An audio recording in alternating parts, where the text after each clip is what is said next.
Hi guys, and welcome back to the Student Switchboard. We're now into April, which I really am struggling to get my head around because it feels like it was just Christmas the other day, or when I was uploading my first video on this channel, which was in February, so don't know where the time is going, but the fact that it is April can mean only one thing, and that is that exams are just around the corner. I wrote a blog post over on my blog last week about studying for exams like a pro, but I decided that that was something that was worthy of covering in a video as well because exam stress is something that most students have to deal with at some point. So here are my 5 top tips for coping with exam stress.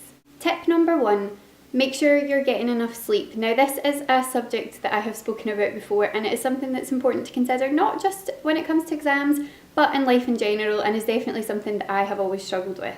I'm a great sleeper. I could sleep until lunchtime easily every day, but it's getting to bed at night that is the problem for me. I'm a total night owl and so I'm very tempted to stay up really late.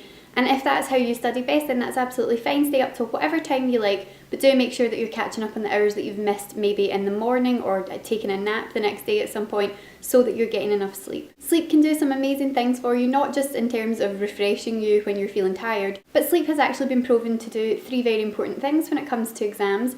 1, it's proven to lower stress. 2, it's proven to increase creativity, which can be helpful when you're coming up with something to write about. And 3, it has been proven to improve your memory. So when you're studying for exams, that's kind of an important one. Tip number 2, get organised. I did a video a few weeks ago on creating a study plan that would work best for you, so I will link that here and I'll link it in the description box if you want to go and check that out just for some extra study tips. But getting organised can only help you when you're feeling stressed about exams. If you're feeling overwhelmed, if you have several exams coming up maybe in the space of 1 or 2 weeks and you've got all of your folders lying about and you've got all of your notes all in piles all around you, that's probably just going to overwhelm you more. So if you spend just a little bit of time before you start studying, getting yourself a to-do list, noting down everything that you have to do and prioritising, that will take some of the pressure off. Tip number 3 I think is quite an important one, but figure out what works best for you in terms of group or solo study. For some people, group study sessions are exactly what they want to do. They love to get together with their classmates, go over all of the notes together, bounce ideas off each other, and for some people that works really well. It can help to spark something in their mind, it can make them feel more confident because they feel like they're covering more ground more quickly. However, for other people, it is not the ideal way to study. If group study isn't for you, what it can result in is making you feel overwhelmed, making you feel like you don't know as much as everyone else, which is probably not true, but that's how it can make you feel. It can make you feel like you've fallen behind and that you don't have enough time to get everything done, and all of that combined together can really reduce your concentration. So if you go into a group study session and realise that that is just not what works for you, there is absolutely no shame in saying, do you know what guys?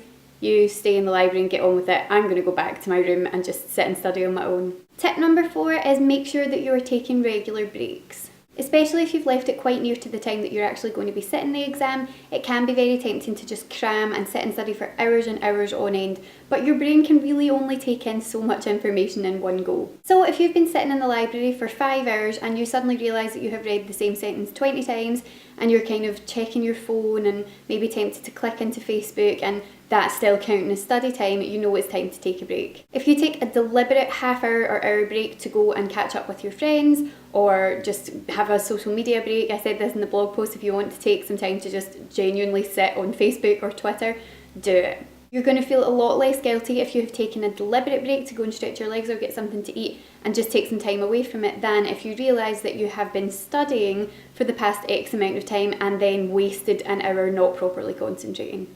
And tip number 5, take the pressure off as much as you can. Obviously it's difficult when you're sitting an exam that's going to affect your overall grade for your course, but getting fixated on that can only make you more stressed. At the end of the day, all you can do is your best, and so if you have studied and you've put the work in, you're more than likely going to be absolutely fine, and so worrying yourself sick about it is really not worth it. Each exam is only one little piece of the overall grade. Try and keep that in perspective. If it doesn't go quite as well as you'd hoped, it's just another little learning curve along the way on your uni experience. So that's it for my top 5 tips for coping with exam stress. I really hope that they were helpful, and if you are about to sit some exams, I hope that you're feeling okay about it. You will get through it and it will all be worth it in the end. So thanks so much for watching. If you have any other questions about exams or anything student related, please remember to pop them in the comment section down below. If you enjoyed this video and you thought that it was helpful, please give it a thumbs up or share it on Twitter or whatever. I would really appreciate it.